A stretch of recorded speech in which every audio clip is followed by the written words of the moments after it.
The terminal window is located at the bottom of the MT4 Client Terminal.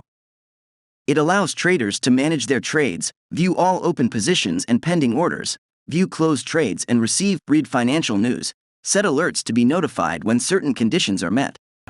More specifically, the Trade tab displays position-related and account-related information such as profit, the current floating profit, loss.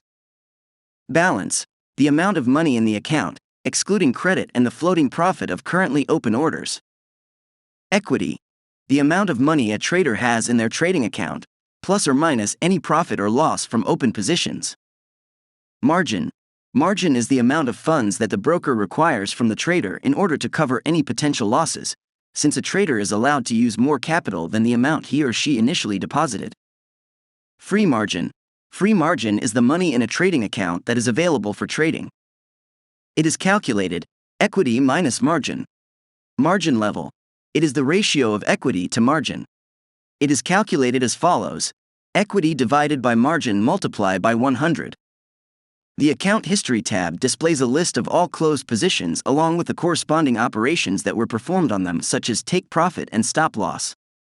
Want to be the first to know about new videos? Hit the subscribe button now.